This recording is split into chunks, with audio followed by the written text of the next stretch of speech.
This is a song for my friends Jaret and Gary. They started a podcast and said a theme was necessary. They're just a couple of guys in a band that you know. Some rockstar dads who started a show. So here's the next episode. Welcome to the Rockstar Dad Show. My name is Jaret. That's Gary over there. And man, you know what I did? I went back and I listened to one of our shows. Yeah. And, we are very entertaining. Like I am very surprised that we are not like the top podcast that's non-crime. I was going to say could we be your favorite podcast if we like just murdered somebody or yeah, for sure. Yeah, that would be. I don't want to do that though. No, I don't want to kill anybody, but I do still maintain that I think I've listened to enough true crime that I could get away with it. I was, though, however, this is crazy. Speaking of true crime, in the mid-'80s, we had a serial killer in Wichita Falls, Texas. And in fact, the name that I remember of the victim that I remember so vividly is Tony Gibbs, and she was a nurse and just real young and just her whole life ahead of her. Just a damn shame, but she was a student at Midwestern State University, and anyway, her photo, like if you see her, you'll just go, "Oh, I know that photo because it's on Forensic Files on the intro." Like that's how big of a thing this that case ended up being. This groundbreaking DNA thing. Gotcha. So it's on the Forensic Files intro, not just because I grew up in that town also and saw it plastered all over the place when I was a kid. You're saying if you're from somewhere else, you'd recognize it if you watch that show. Yeah, that's just it. It seemed like I was talking to you, but I wasn't. I was talking to the audience. Yeah. But yes, you know it because it was plastered literally everywhere in our town and eventually became, multiple victims. And they didn't realize they had a serial killer for many years. And our district attorney, Barry Maka, was involved in the whole thing of these again, very early in some of these forensic things. But anyway, and what's crazy about this is one day we were up. So where did we go with the mustard plants that weren't mustard? Yeah. Whenever we went to North Dakota, we went to North Dakota and, you came in from lunch one day and I was watching Forensic Files and that episode came on. Remember that? And I do remember we had gone to lunch and you stayed back. And so like I was making a lot of noise as I came back and opened the door slowly. We got to start doing the white towel on the knob, but it's not, there's not a chick in there. You don't have to worry. Like you just, in other words, I don't need an hour, 3 to 4 minutes and we're good to go. But anyway, so I started this new podcast and it's good. I like it. It's called get this name, Our True Crime Podcast. Can you believe it? What a great name.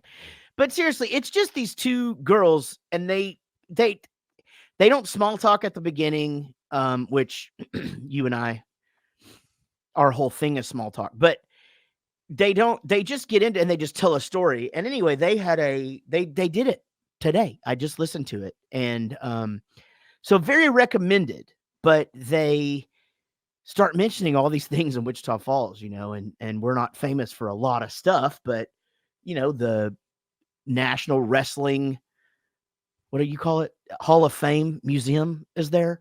And is it really? In the old blue building that's there. Yeah. And the world's smallest skyscraper, which still tickles my wife to death. Like it's that, it's essentially a building and it's essentially like the mess up in Spinal Tap, right? Like they sold this skyscraper and the whole thing was marked in inches and not feet. Yeah, and it was like they swindled them. The developers swindled the people buying it. Like there was a big ripoff deal. But yeah, we now have the smallest skyscraper. Well, not we. Wichita Falls has the smallest skyscraper is it the world or the country? I think it's the world. In the world. Yeah. And it is. We did a field trip to that thing whenever I was in elementary school, and it's in not the best area of town.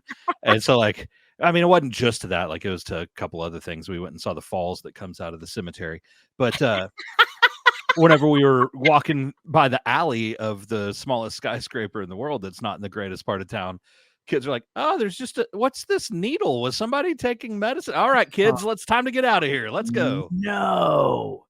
Yeah, it's definitely not in the best part of town. And I mean, the back then it was even worse.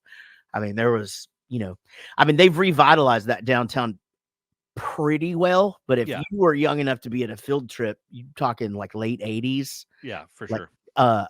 Not a good place. Not a good place at all. I mean, nothing was down there back then because it was, that whole downtown used to be anchored by a 3-story Sears. Yeah. And the cool thing about it is you got to park on the roof. The thing that sucked about it was there was only one way in and one way out, and it was single lane. So your mom would be taking you in or out, and it's a crapshoot whether you're getting up there or not, and but parking on the roof was a big deal. I used to love that shit. Yeah. But yeah, I guess back by then though, Sears was gone, and it was Hamilton Bryan, which was a local place that had decided that, and they did a pretty good job downtown, down there, but it just, getting people to drive 3 minutes to downtown to shop for appliances just did not work. But anyway, they covered it, and I had been trying to tell our friend Heather from Big Mad True Crime that she should cover it. But these girls did a really good job, and so anyway, it's very interesting. You can they make you proud. I was very proud of them. I mean, it was, that's how I got into the skyscraper thing. Is they mentioned those few landmarks or whatever. They didn't mention us, but that's okay. We're on a mural in Denton now, so what are you gonna do? When I think of Wichita Falls, it's not so much like, oh, they have the skyscraper and the waterfalls that comes out of the cemetery. It's more like there's like 4 really badass places to eat food. Yeah, right. Exactly. You think of, well, again, it's the whole thing of like, oh man, we have some insanely good hamburger places and some very unique, if not amazing, Mexican places there. Right. But they still have, I guess it's down to 1 now, but forever, I mean, until just really, really recently, there were 2 places where you could go drive in and have a beer in your car. Is the other one gone now? There's just 1? I think there's just 1 now. Crazy. I think Barella is gone. I think it's just P2 now. That's nuts. Okay. Yeah, it is one of the wildest experiences, and people not from that town don't understand it. But this is place, and it's a bar. You can go inside, or you can just sit in your car, and they'll bring you pitchers of beer out to your car while you sit there because it's been there for so long. It's granddaddy then before any kind of liquor laws happen.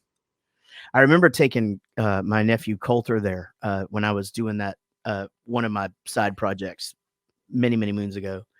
And we played there in Wichita Falls, and I took them to that place. And Derek, Bowling for Soup sound guy, was with us. Derek, our old sound guy, and he's just one of the funniest people in the world. And the 4 of us, my bandmate, and then my nephew Coulter and Derek were sitting there, and they just hand you a beer, like he's in the driver's seat, and just drink it. And he's like, I got to be honest, man, this is really, really weird, And there were 2 cops there eating lunch, and that we're just sitting in the parking lot, just engines running. So we have the radio, That's how unique this place is, though, because like you're not the only person. I'm not the only person. Like everyone that has friends from out of town that come to Wichita Falls, like they take them there because it's like, you're not going to believe this. We can just sit in our car and drink beer. I know. It's such a simple thing, but just the fact that you can do it and it's not illegal. Yeah. I mean, I guess that there's ways to get in and around this discussion of saying, well, you can legally drink in your car if this, like you're in a picnic or whatever, you're not driving, whatever.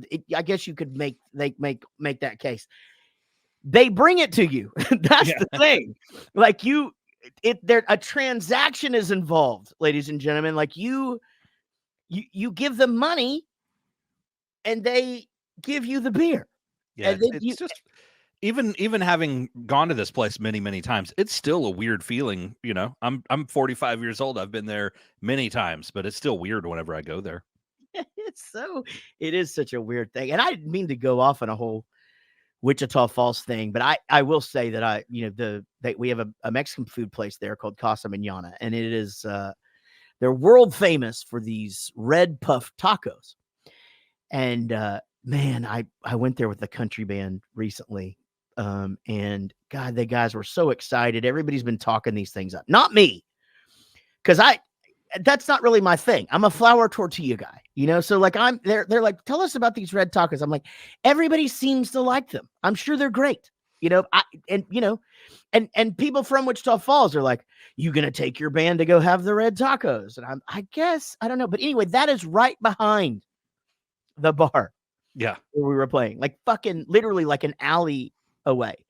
And we get done with sound check and they all get so excited, right? So because they're everybody in the band but me is skinny and can just eat all they want. Like they're just like metabolism for fucking days, right? So they get something great at every stop.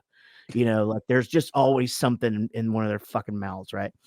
And anyway, they're so excited and they go over there and they go, yeah, we walked in, there's this lady vacuuming and she just says, we're closed. And they're like, well, it says 7, it's only 6:15.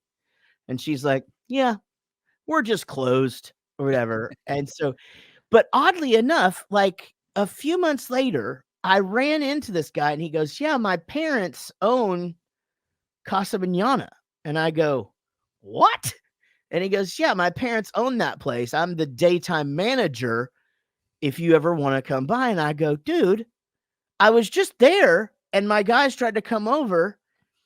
And he goes, oh, I wish I'd have known that. I was there till 5 that day. We were wondering if you guys were going to come over and we're open until 7. And I go, no, you're fucking not. Yeah, no, you close at 6:15. Apparently you close at 6:15. Last call, bitches. We're vacuuming it up in here. Anyway, they didn't get them. So fuck them. Sorry, I jumped. I interrupted you there, but Wichita Falls is one of those places. Whenever we go, we rarely go there now because Anik's parents always come here. But Anik's parents still live there. Whenever we go, there's like the 4 or 5 places you have to hit up because they're just awesome food places, right? Yeah. Well, that kind of makes me think the other day, Tyler has this new thing. He's all about wings now, right? Like it's just one of those, he had never tried them. Now he's tried them. He likes them. It's like once a week, he's like, let's get some wings, Yeah. Or if we go to a restaurant that's like a burger place, he's like, are you going to get wings? Because he wants to get a burger, but he wants some wings also. It's like his new favorite thing. Yeah, totally. Dude, growing boy, Yeah. Get a couple of extras, Dad. Oh man, 100%. Even if I'm not going to get him, I'm like, yeah, I'm going to get him because he's going to eat the rest of his sister's food and whatever, wings we get. He just eats anything in sight. But anyways, so wings are his new favorite thing. And the other day he was like, hey, whenever you're on tour with the band, how many BW3s have you been to? How many states have you been to BW3 in different states? And I was like, that's funny. I had to think about it, but I got to explain to him how we're creatures of habit. So like if we find a place that we go to in this town, then the next time we're in that town, we just go to that place again. Yeah. And, I was like, well, there's probably like 5 or 6, maybe 7 places I can think of that like we're in walking distance to a BW3 or next to the hotel that we stayed at. And so like we've been to a lot of BW3s a lot of times. Right. And that's one of those things too, where it's very consistent. So it's like, like people will be like, hey, you're in Greenville, South Carolina. Did you try this? And I'll be like, honestly, we went to Chili's, because we knew we could sit at the bar. We knew the beer would be cold. We knew exactly what the food was going to taste like. And we knew they would be showing whatever sports event we wanted. I mean, there's literally no guesswork. Yeah. It's going to be exactly what you think it's going to be. Yeah. Except for the time Eric Chandler, former bass player of Bowling for Soup, ordered nachos and they just brought him corn chips. And there was just a lack of communication between him and the person taking his order. And this is one of those BW3s where, do you remember, this is the one in Cleveland, and it was like the one in Austin where you you went up to and ordered at like a counter, right? Yeah. So like now they build them in their like sit down restaurants, and then there's a bar area or whatever. But these ones are set up to where like you go and you order at this counter, and then you go sit the fuck down, and they bring you whatever it is, right? And then you get a server for beers or whatever. But like food wise, you stand in the line.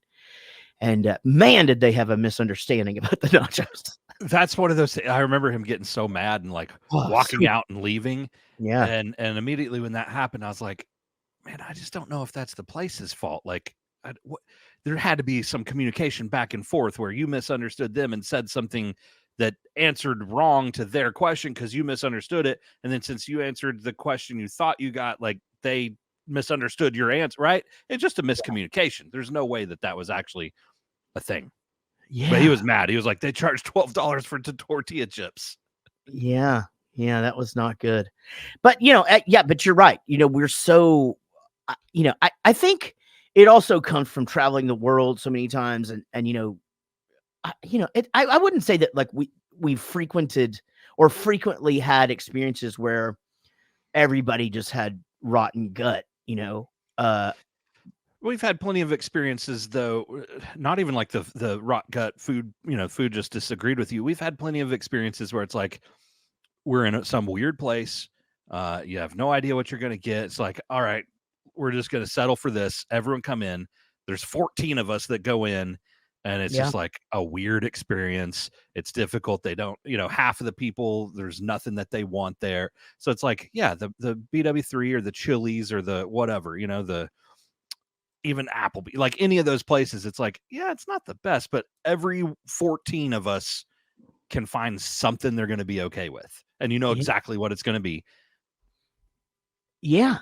I mean, that's just it, right? I mean, it's one of those things. I'm not, I think I used to be a little bit sensitive to it because people would mess with us so much about like, you guys went to, I mean, I'm going to fucking admit it. We went to New York City and we fucking ate at TGI Fridays one time. Like we just did. I mean, I don't give a shit. Like we did the same thing in Newcastle, England. Yeah. But I mean, I don't know. Sometimes you just have to have some sort of normalcy or whatever so you don't shit your pants. Yeah. And that will do it. Well, sometimes this is the best thing in the world. Like, who gives a shit about the food? I just want them to continuously bring me unsweet iced tea over and over and over again. And I know that this place is going to do that. Man, I'll never forget this. That one in Newcastle, we used to walk there from the academy, and we'd go over there. And they had one in Nottingham for a minute and a half, and it goes down. But both of them, we would walk to these places because they actually had unsweet iced tea, and then I guess it just wasn't working because English people don't drink that. And I get it. Fuck it. Like I don't drink warm beer, but not that all your beer is warm, United Kingdom people. You guys just will drink a warm beer. Let's just let that be. Not all tea is cold, but we will drink a cold tea. Yeah. Okay. But that's fair. That's fair. Right? Totally fair. I tell you, God, we showed up one day to that one in Newcastle. And yeah, we don't have iced tea anymore. And you could just tell, like, we've had Americans come in here and ask, but no, and you just don't understand how refreshing that is, to when you haven't had it in a long time, and it's all I drink now, except for water. So, to my point, that's why we were going there. Like we never went back since. Mm-hmm. Have not been back once to either of them, by the way. But hey, we got to take a break. Later on in the show, I'm super excited about this guest. NATE COON is going to be with us. He is the drummer. NATE COON is going to be with us. He is the drummer for Texas country legend Aaron Watson, and just a great dude. And I started trying to get him on the show. His wife Lisa Christie works in radio here, and then I met him at the award show last year for Texas country, and they had a new baby at the time, and now the guy's got a toddler at home. So yeah, long time coming. Yeah, so I'm excited. We're finally making this happen. You guys listen to this. We'll be right back with more Rockstar Dad Show. Welcome back to the Rockstar Dad Show. Don't forget, we are on every single Monday on Adobe Radio at 2 p.m. Eastern, and then on Wednesdays, wherever you listen to the things you listen to. Everybody's got a podcast now, Gary. It's Man, it's that'd almost be like a really great name for a podcast. We should start a podcast called Everybody's Got a Podcast, and we just review other people's podcasts. God, that is a really good idea. But like, I think the only way to do it is if we were brutally honest. You know, like, I mean, we might have to hurt some fucking feelings. So since like that's not really our personas, maybe we take on some alternate IDs and like, we go undercover. That's a great idea. Oh my God. Hold on.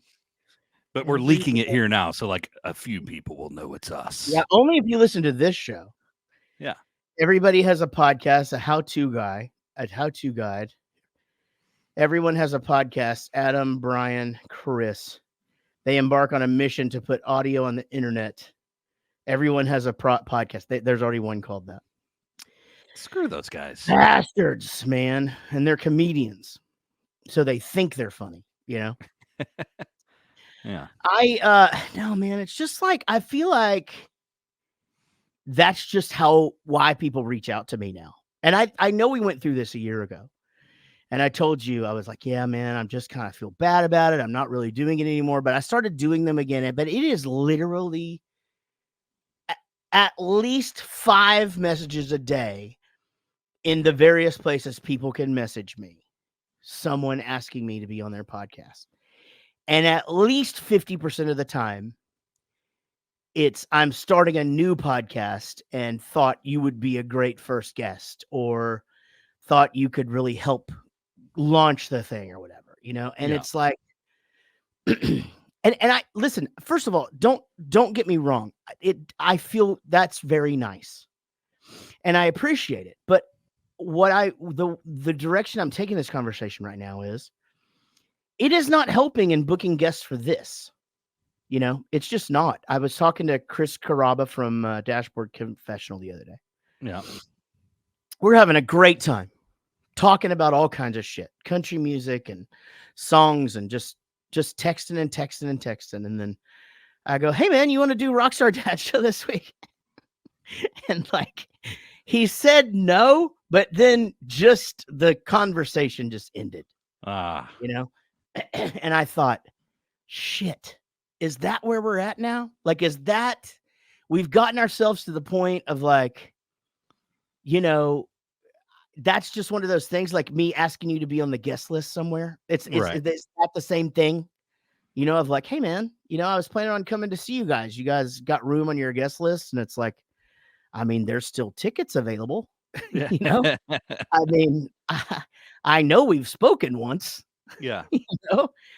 But I worry about it being a little oversaturated. I don't feel like, I feel like we're doing great and our show's doing great. And I'm not, but I think it's just going to start leaving a bad taste in people's mouth if it doesn't already. Just my podcast, hey, you got to come on my podcast. Yeah. I mean, everything kind of works that way, right? Like,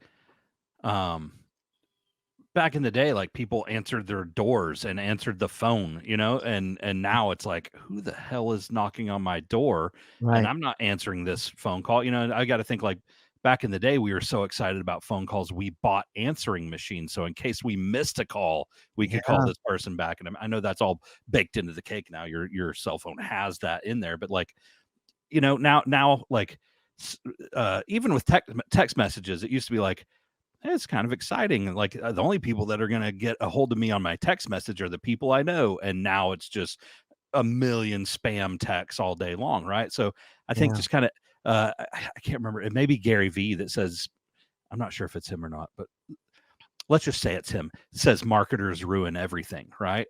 And so while the podcasters aren't necessarily quote unquote marketers, they're marketing themselves by going, hey, you want to come do my podcast? Right. Yeah. And I mean, that makes a lot of sense, right? I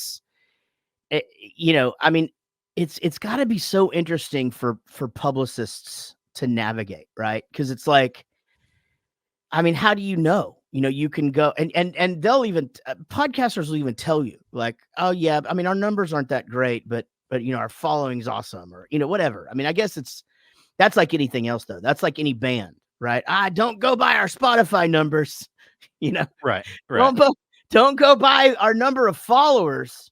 Right. That is misinformation, Yeah. But, I mean, I don't know.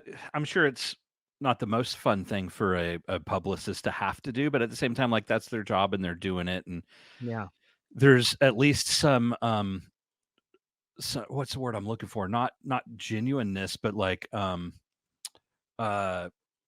clarity there, like, oh, this publicist is reaching out for me. They're going to want something to do with whoever they're representing, right? sure. So like whenever you're asking your own friends or maybe I shouldn't even say friends, your own acquaintances, then there's that level of, oh, was he just talking to me to get me on the podcast? I know, right? And that's what I'm saying. But but I will say that I guess going back to the publicist thing, I feel like they probably find the ones that they like, that their clients like, and they keep going back to that because Allie, who has brought, Yellow Card and The Main and gosh, countless other acts here, is always like, hey, I've got this new band. One of them is a dad. Can we get them on? And that probably is a big thing, relationships. And I'm sure there's probably then podcasts that are out there having to sell themselves to publicists just as much as they are to the guest that they want in the first place. Yeah. Yeah. I mean, there's the publicists that are connectors, right? And you're going to connect connectors to connectors, right? And so, apparently some people like us and like our show, and they're going to go, hey, these people are likable and fun. Let's get them together, right? But I'm sure there's people that don't like us, and they're probably not going to send people our way, and vice versa. I don't know. Does that make any sense? Makes a lot of sense, Gary. And you know what? Let's talk about this again because, and I think one of the things about our show is that we're a radio show too. We're Adobe Radio, and I think, I think a lot of people that do the similar thing that we do sort of lead with that. I know Cone from Sum 41 does that, and then a few other people that have shows on this particular network that go out to podcasts will lead with, hey, but I'm on Adobe Radio, and but anyway, it's interesting. And I'm not saying don't invite me to be on your podcast, guys. I'm just saying, like, first of all, I don't want to be your first guest. It's like, have it going for like 6 months, and then, why am I saying that on here? None of you guys that are listening to this have a podcast. You're all driving. Yeah. But also, I mean, you got to like, that's good for them for asking, right? I mean, whenever you're starting out, you're asking everyone in the world for everything, and you're going to get a lot of no's, and the no's are just going to be expected. And it's like, yeah, I didn't expect them to say yes. You're just happy to the people that do say yes, right? Chris DeMakes actually taught me this. Most of the time, they're just happy that you respond back. Right. Even if it's negative, even if you're like, hey, man, I'm just like what's happening to me right now. Like, hey, I can't do anything until March. Like I literally, there's nothing. I'm adding nothing else to my calendar until March. And or some of them be like, hey, man, I'll just wait. I'll hit you up in the summer, and I think being thoughtful in that way will get you going a long way too. But in no way did I mean for that segment to be negative. I'm proud of all you guys for starting your podcast. Sorry, I've lost my mind. We got to go. We got to take a break. When we come back, NATE COON is going to be here again. An amazing drummer, plays with the fabulous Aaron Watson, and he's a new dad. And well, not new anymore. As I said, I started trying to get him when he was a new dad, and then I think my last text message to him before inviting him on this time was like last November. And we were like, let's make it happen. And we didn't make it happen. Once you're a year in, you got your sea legs, like you got, well, I'm saying like as a dad, like the first few months, you have no clue. Holy crap. Right. But a year in, I'm not saying you know what you're doing, but like, at least you can fake it.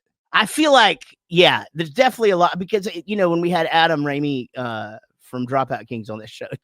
He's just like, yeah, I mean, this kid just watches the ceiling fan, and that's pretty much it right now. But that guy is having that baby does not want to sleep when it doesn't want to sleep. And that's all another thing. We got to, hey, y'all listen to this. We'll be right back with Nate Coon. You're listening to the Rockstar Dad Show.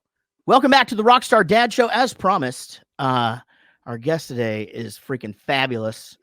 Nate Coon is here. And I mean, I say that you play drums for Aaron Watson because I know that keeps you busy, but I assume that you play drums for you probably play drums for yourself. You probably play drums. How are you, man? Dude, I'm fantastic. And these days I just try to sleep and I just change poopy diapers. And then sometimes I get to play drums and then I'm right back to changing poopy diapers. So, yeah, well, I mean, the wife is busy. I mean, I actually met your wife, Lisa, before I met you. And, she's in radio and those can be some long hours. So does that, so I feel like a lot of times that lends itself to be a good thing when you're married to a musician such as yourself, because you do sort of have that flexibility, and when you're home, you're home. yeah, it's great for the flexibility. And it's also great for me to have a wife that's in the music business. So she understands the whole being gone on weekends thing and just, it's our anniversary. Am I going to be home? Am I not going to be home? It's my birthday. Am I going to be home? Not going to be home? And there's no surprises there. She knew what she was getting into. So, but it's been great, man. The last year it's worked out fantastic. I think we've had like maybe 2 babysitters, and we've just been able to watch our kid since day one. So, and I'm technically on duty right now. Well, actually Miss Rachel's on duty. Don't tell mom. Man, Miss Rachel can multitask. She's taking care of a lot of kids right now. I'll tell you, man. I'm so glad that you guys have Miss Rachel, because our bass player had a baby just after you guys, and same thing. He just like, this Miss Rachel. It's the greatest thing in the world. Yeah, we try not to use it as like that much of a babysitting tool, but like whenever there are huge meltdowns, it can be used in case of emergencies. When you're on long drives after about 30 minutes, it's like, yeah, maybe put on Miss Rachel. Or this morning I was panicking. I actually wasn't supposed to be home this week. I was supposed to be out doing vocals with Aaron, and it would have been a perfect time to do a podcast. And then this week came up. Lisa goes, you rescheduled, right? I'm like, no, I think I can do this. So clock's ticking. Let's see how long I got. Well, so tell us about your little one. How old now, and what's their name? She is 16 months. Her name is Scarlett Grace Coon, and she is fantastic.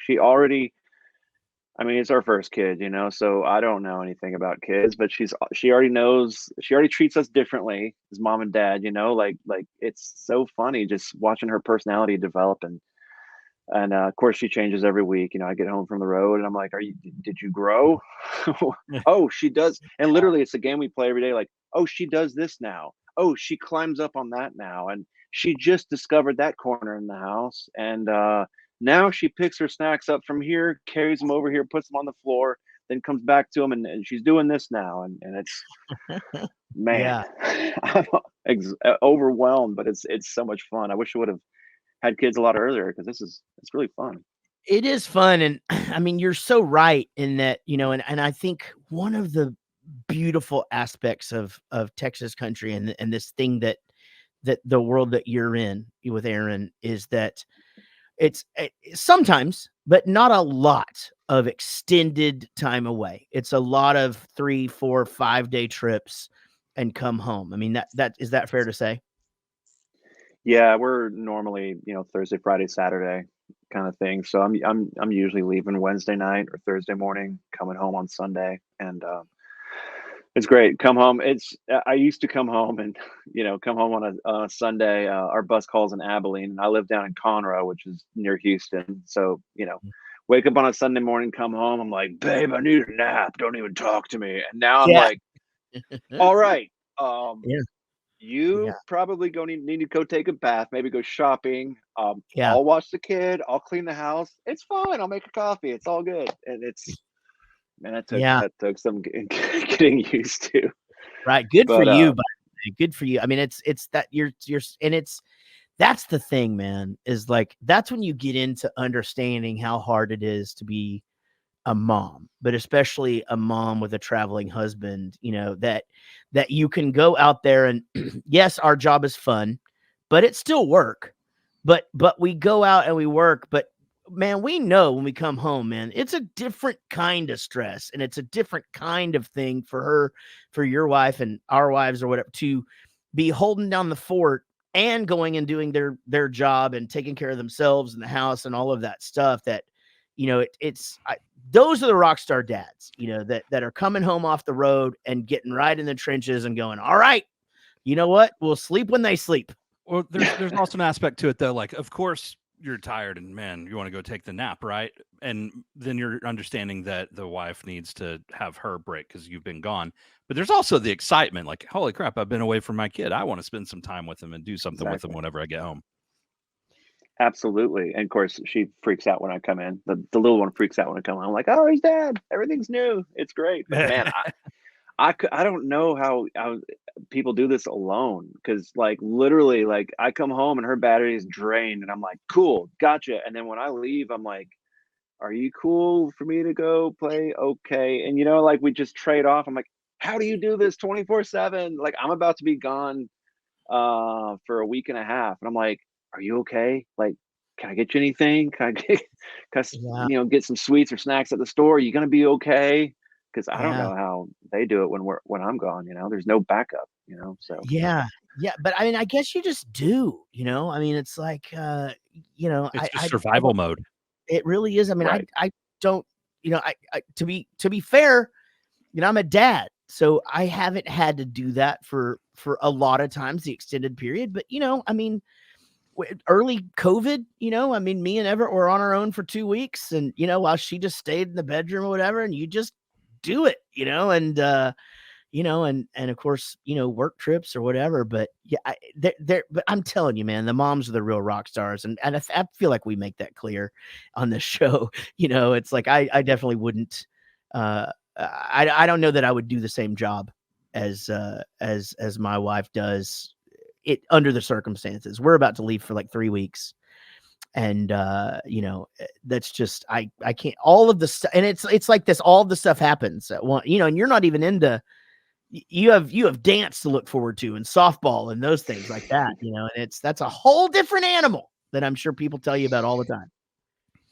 Yeah, I know. I'm trying not to sound like the people that I knew that were telling me to get kids before we had kids. Like, oh, you're gonna be so sleepy, you're gonna be so exhausted, but it's worth it. I'm like, no, it's all true. It's all true. It's exhausting, but like I wouldn't trade anything for the world, like it's so much fun. Yeah. So but it is all those things. And yeah, let's wait till those teenage years or whatever, I'm sure those are awesome as well. But yeah, the dance, the soccer, like what are we doing? You're like, okay, cool. You're not into that anymore. Like right now, I have to feed her like 7 different things every meal, like a little bit of spaghetti, a little bit of rotisserie chicken. Oh, mashed potatoes now, you're done with that. And I guess it turns into activities, right? Where it's like, oh, I thought you were into volleyball. No, we hate volleyball. Cool. Are we dancing now? Yeah. Yeah. It's so true. Shifting gears. Way. Gary's obviously a drummer, and I started out as a drummer, and I just sort of I'm always interested in how people get into music, but we learn different ways, and what was the spark that got you into wanting to play music, and then further in, how did you start learning to play your instrument? Man, I was thinking about that. Like, how did I get into drums? And I'm like, I don't have a super. There wasn't like an aha moment. You know what I mean? I didn't see the Beatles on the Ed Sullivan Show and go, I want to do that. I think it was just. So I was born to missionary parents and grew up over in Austria, and we always had music in the house. It was super lame Christian music, and then we didn't have a whole lot of movies, and of course we always had books. So I was into the same stuff that all the kids are into, I guess, when they're kids. But for some reason I gravitated towards music, and I don't remember why or how, but I just always thought that like the parents were into like more acoustic lame music, and like Handel's Young Messiah and stuff, and I was looking at rock music like, oh, drums and electric guitar and lights, like that's where it's at. So I think I thought drums would be the easiest because I wouldn't have to learn how to play like read music. So I think I just gravitated towards them. And of course they're Yeah. not. They're ridiculously hard. But Yeah. yeah, like I think that's always kind of been my escape. That's always kind of been my true north. Some people are into books, some people are into poetry and whatever. Mine's always been music for some reason. And drums, like I always tell people that drums are just my seat at the table, but I'm happy to be a part of music. I'm not into music to play drums. I play drums so I can be into music, and that's sort of helped me, evolve into where I am now in life, where I'm getting to produce people. And because it's always been about the music, it's always been about the emotion. Like if I'm feeling sad, like if you're feeling sad, you listen to a sad song, and that sad song reads like a Hallmark card. You're like, yeah, that's exactly how I feel. I didn't know how to say that, but that song said it for me. Or, a happy song, a party song, or a whatever song. They seem to say what I'm feeling more than I can express it, or better than I can express it. So in a roundabout way, playing the drums lets me be a part of that conversation and add to it. So Yeah. So did you play drums in school or any of that type of thing, or church? Church, yeah, I was homeschooled growing up, so started playing drums in church. Which, man, I'd never played drums before, but I didn't have a drum set at home. And one day, this little tiny church, the drummer didn't show up, and the guy was like, "Hey, why don't you come up and play?" And man, I wish that was back in the '90s. I wish someone could have been there. I was probably just like, I don't know how it went, but I was hooked, man. Like those see. Sink or swim moment. Oh, dude, it was awful. I was so nervous. I know they were blue Ludwig Vista lights. I remember that. I forget what the symbols were. They were probably like the cheapest symbols that Sabian makes. They're just awful, tiny church. But man, that feeling that I was hooked, man. That was so much fun. Zildjian scimitars. Remember those things? They sounded like you were hitting the old metal trash can lids. Yeah. And but yeah. And then nowadays we have things like this that actually sound like. No, it's so crazy. So for the listener, he's holding up one of those crazy things that all of these drummers have now, to where it's like, it's what is that called? I actually don't know what that's called. I bought it. It's some. I don't know what that thing. is. It's funny to your point though. Like back whenever I was growing up, you crack a cymbal and it's like, shit, I gotta go spend $300 because I can't do anything with this now. I gotta go get a new cymbal, and now it's like people are stacking cymbals on top of each other to make them sound like cracked cymbals. You're like, damn, I grew up in the wrong time. I know, it's so true, real. Dude. Did you ever polish cymbals growing up? Did you ever like get all the fingerprints out? Yeah. Oh yeah. Yeah, and I remember back so I'm older than you guys, and I remember you would have to polish them, and then you'd have to get the polish off or whatever. Like if you had cheap cymbals, it would tarnish them. Basically, it would do the opposite of what it's supposed to do. And I did have a few like super cheap cymbals, and it just turned them green. And, but did you ever get into as far as like drums? Did you ever get into rudiments or like the basic, like those types of things? Did you ever start to make yourself learn the fundamentals like that? I certainly tried. I wasn't very good at it. I kind of got just good enough to get by. And then and still to this day, man, like some like classically trained dude can kick my ass on that stuff. But yeah, I mean, I kind of came up backwards. I started playing and just doing things that way. Then somewhere, where was it, in the like mid 2000s, I was like, man, I should probably get my stuff together. So I took some music classes, started taking some lessons up in I went to TCC South Campus up in Fort Worth, and then I went to UNT for a little bit and took some lessons and played in some big band, and kind kind of got all that taken care Did of. you But did you take any music classes at North Texas? no, I just took some lessons up there, and I enrolled, and I was about to start taking music classes. But dude, so the bass player up there at the time, what was his name? I know it's Lynn Seaton.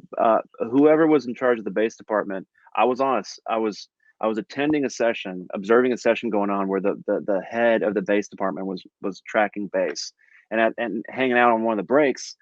They're looking at me, so they're like, "Hey man, what do you want to do when you grow up, or what do you want to do for a living, or whatever?" And I said, "I want to do what you guys are doing. I want to play sessions and play with different bands and travel the world."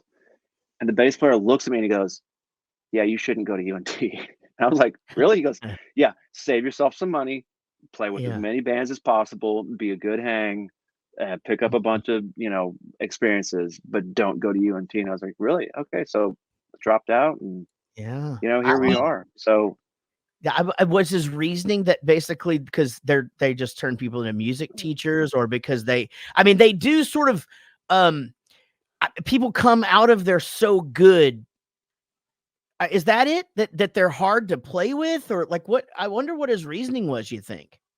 I think that he understood that, like, they're so specialized that, yeah, they turn you into a music teacher and they turn you into a really good jazz musician, like a Mhm. working jazz musician that could get any gig in the 1970s. And I think he Right. realized Yeah. that, and he was like, "Man, I think if you just know how to groove and get different sounds and styles down, you'll be way more versatile." Because I didn't want to say, I want to have students, I want to play in a variety band, and I want to, put on clinics. Or I didn't say I want to be the greatest drummer in the world. I said I want to play sessions and Mm. travel the world playing music. And he was like, "Oh, well, drop out." Yeah. And I think I've got there may be another side to it too, though. Like, okay, I want to go play. I want to travel the world. I want to play with friends and play in a band. It may not be my passion is to get as good as I possibly can. Right? That go to UNT for that. I was kind of in the same boat as you. Had I gone to any other school, I probably would have majored in music. But at UNT, I was like, that's gonna kill the passion for me. Like, I don't want to go practice 12 hours a day. I'll end up hating music if I did that.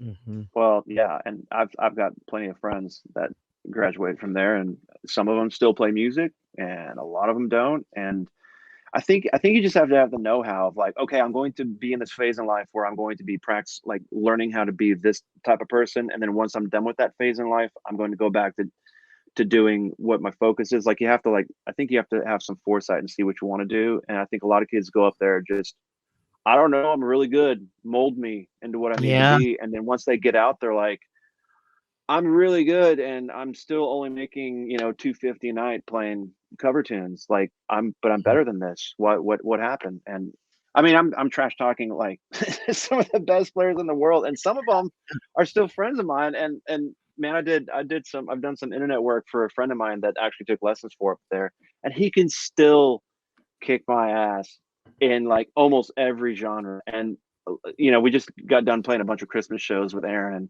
he did put out a Christmas record where all the tunes were like more traditional swingy type stuff. So once a year, I pull out brushes and do the swirly swirl jazz brush thing. And every December, I'm like, why didn't you practice harder?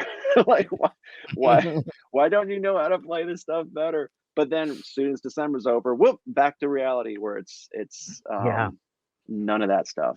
So I don't feel like it's trash talk. I feel like it's a certain personality too, man. And just I think maybe the guy just saw something in you, because part of his advice was be a good hang. And that is so freaking important. And I think something that probably a lot of people, we have a lot of friends that graduated from North Texas too. And I think some of my best friends. Yeah, exactly. Right. But I think a lot of people do come out of there and they're so good that they're just, and what they don't understand is, being in a band, being in an outfit, being in an ensemble, there's so much more to it than just being a good musician. I mean, you have to be able to get along with people, and you have to know what your place is and what your, what your role is, I guess, is a better way to say that. But those are such important things to know. But I think it's common for someone to come out of a program like that. For those who don't know, North Texas in Denton is considered the best jazz school in the country, and they produce. You come out of there and you're lethal. If you graduate from there with a degree in music, you're literally in the best of the best. But you're so good that it'd be easy for you to almost, look down upon people that are trying to play with you. Like you would always be right, maybe. Well, on the other side of that, it's like, okay, we're gonna go travel for the next 18 months in a bus with 12 dudes. Do you want the best person in the world that's like not that great to hang around with, or do you want someone that's like totally good enough that's going to be very easy to be around with in small confined conditions? Mm-hmm. Yeah, like the hang is almost the most important thing. I mean, going through being in a million different bands and whatever, dealing with crew and band guys, I'm like, man, is the hang the second most important thing, or is it actually the most important thing? Because a 90-minute show, a 60-minute show, I mean, after a while, it's like, well, can't anybody learn how to play a 90-minute show? I mean, and not a lot of it's improv, after a certain point, it's like, okay, I think I got it. So I think the hang is probably more, I don't know, man. It's tough because, man, in the Watson band, we have a band of like killer musicians, and totally lucked out. They're also killer hangs. But I'm like, if we need to like swap one of them out, if one of them moved on, I'm like, man, I wouldn't want the world's greatest. I wouldn't want them to be replaced by the world's greatest whatever. I'm like, man, you have epic shoes, such big shoes to fill, because you have to be hilarious. We're in Europe. Oh, we just took this flight, and man, the last time we were there, we went to Norway, and right after the show, we left straight from the festival, got to an airport 2 hours later, flew straight to Spain.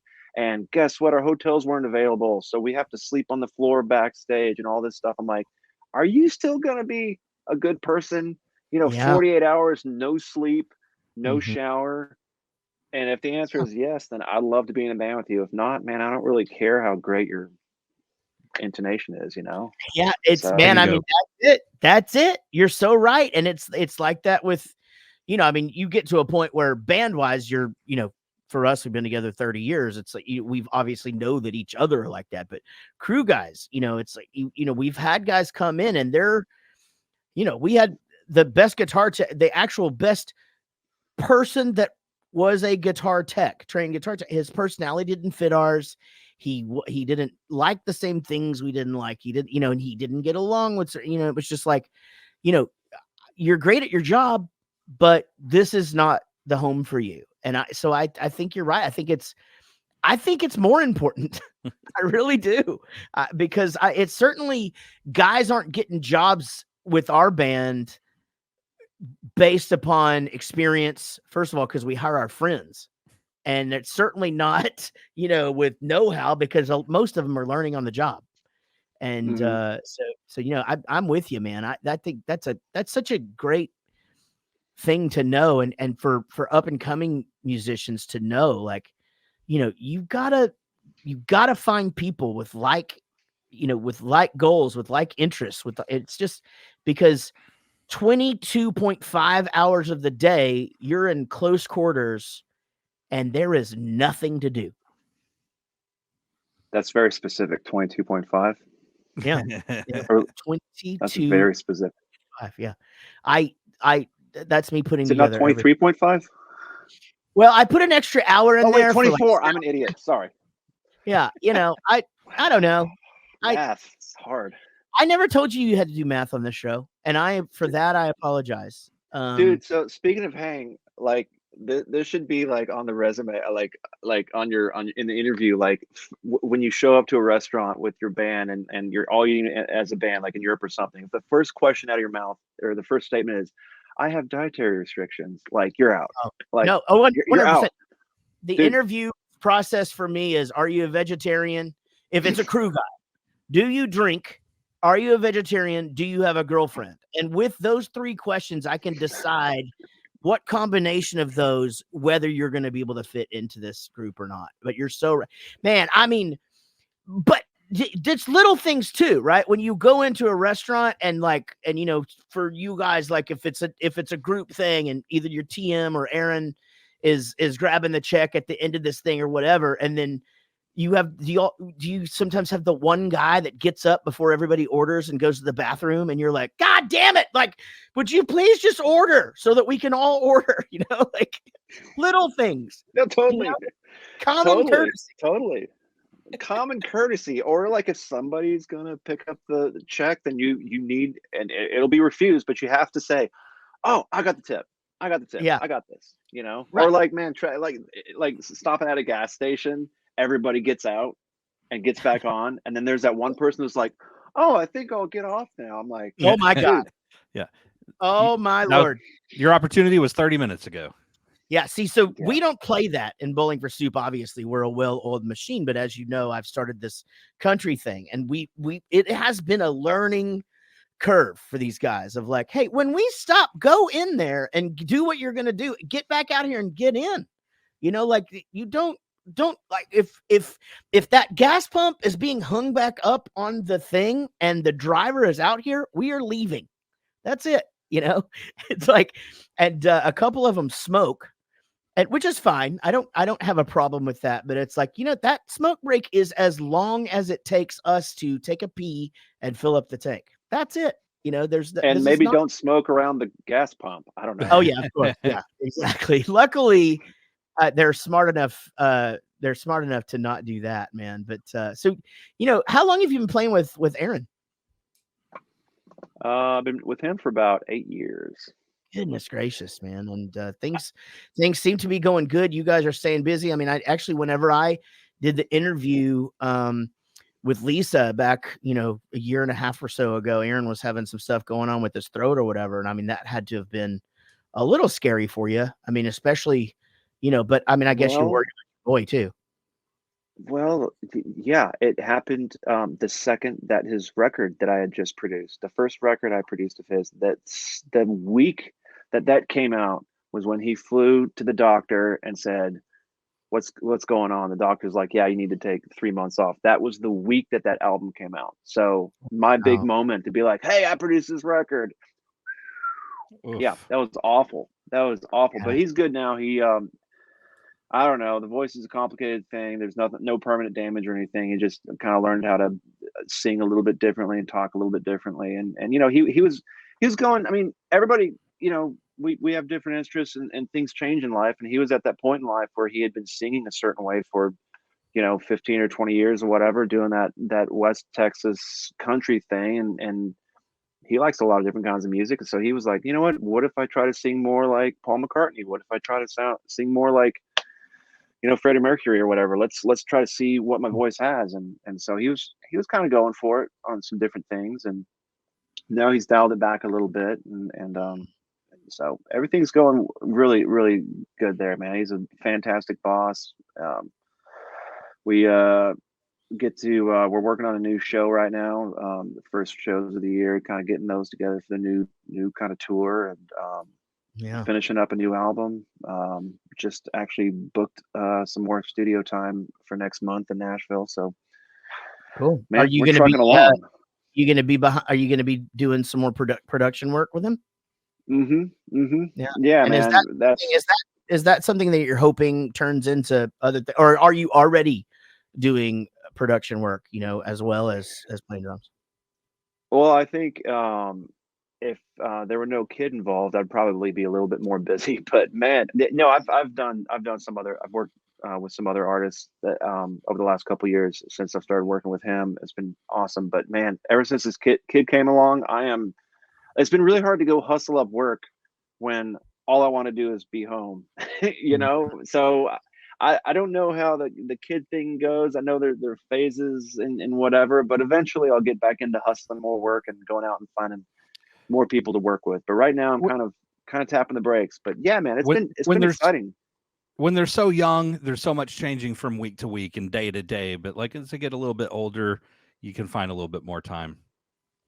Yeah, exactly. I mean, I feel bad for the drum company I endorse and the cymbal companies and anything like that. I'm like, I haven't really been posting a whole lot about cool drum stuff, man, because my head's been in a different place. But it'll come back. I mean, and I say that, whenever I'm working on a song or whenever I'm, actually behind the kit, I'm 100% in it. But when I'm not there, man, my head's not there. I'm more worried about sleep and nutrition and like right now I'm like, oh, she's been alone for the last 35 minutes. I haven't heard her cry, so I think she's doing fine.